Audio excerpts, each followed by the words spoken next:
Damn, my hair is getting emo as a mother. Aloha gang, welcome back to the channel. In today's video, we're going over 3 easy tips to make your beats hit hard. Let's get it.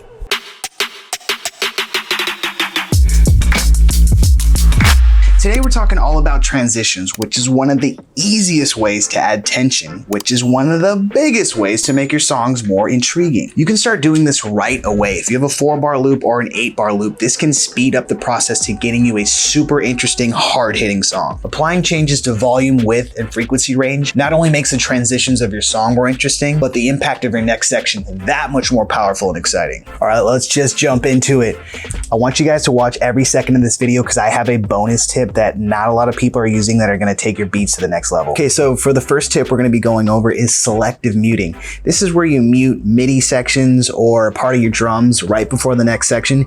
You can hear this a lot in pop music, especially Max Martin, where he'll take the drums out of the second verse to add a little bit of dynamics to the song, and when the beat comes back in, it's that much more powerful. Okay, so I'm just going to play you half of the song right before the chorus kicks in. Don't need a crew that just have roll. I just got a bag and full of gold. The ice on my rig got me feeling cold,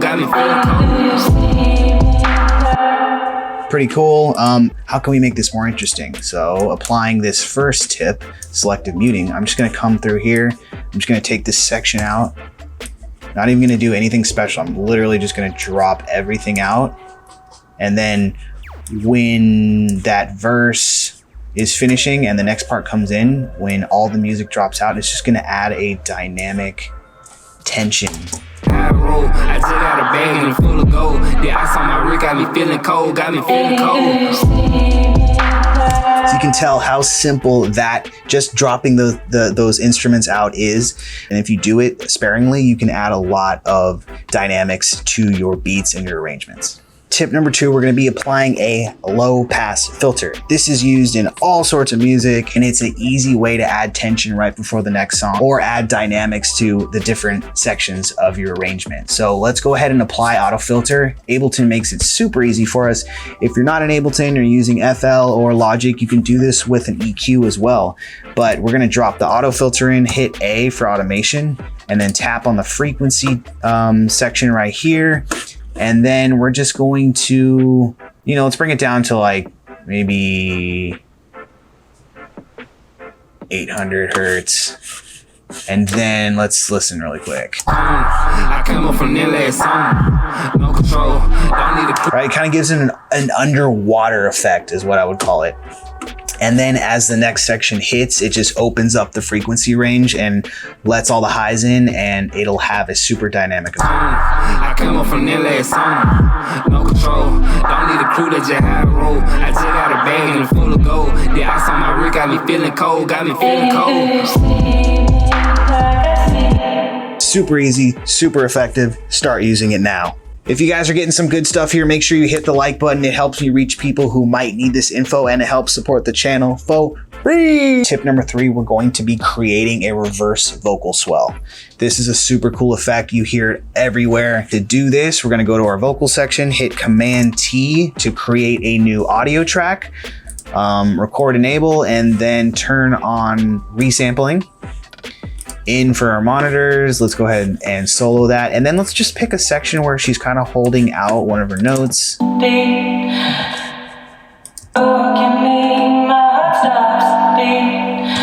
Maybe that beat. So I'm just gonna kind of pull actually I'll mute these, because basically what we want is that tail from the reverb.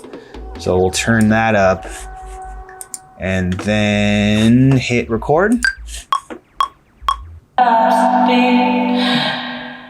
Basically, that is the vocal track with the reverb applied. So hit Shift Tab and that'll bring us to our waveform, and hit this reverse button, and boom, there's your vocal swell right there. So let's solo that and take a listen. All right. Feeling cold, got me feeling cold. Boom. All right, you guys made it to the bonus section. Congratulations. Okay, so for this, we're going to change the width of the stereo field. I like to use this stereo enhancement mastering audio plugin. I'll turn it up to like 50 or 40, but any DAW has this where you can mess with the stereo field. So we're gonna do the same thing. We're gonna hit A for automation, and we'll click on this, stereo enhancement. And then we're gonna make it, almost not mono, but just really shallow stereo field. And then when it kicks in, we're gonna have it open up and be super wide sounding. So let's listen to this. Do what I want. I'm hiding it be like a song. I supposed to be good with a cone. I came up from LA song. No control. Don't need a crew that just high roll. I just got a bag and full of gold. The ice on my rig got me feeling cold. Right, so when we're thinking about adding dynamics, don't just think about volume and pushing things to the back, but think about pushing things out to the sides as well, because that can create a whole envelope of sound that'll just take the listener to different levels of music. This was a fun time. I hope you guys enjoyed it. If you guys found this information useful, smash the like. And I'm gonna leave a video right here that I want you guys to check out. It's how to write a hit song, and it's based off of Max Martin's writing style and sort of his philosophy behind it. And I want you guys to click on that video right now, because it's going to take your songwriting skills and your arrangement and beat making skills to another level with these simple tips. Click on it. Click on it. Click on it. Click on it. Click on it. Click on it. Click on it. Click on it. Click on it. Click on it.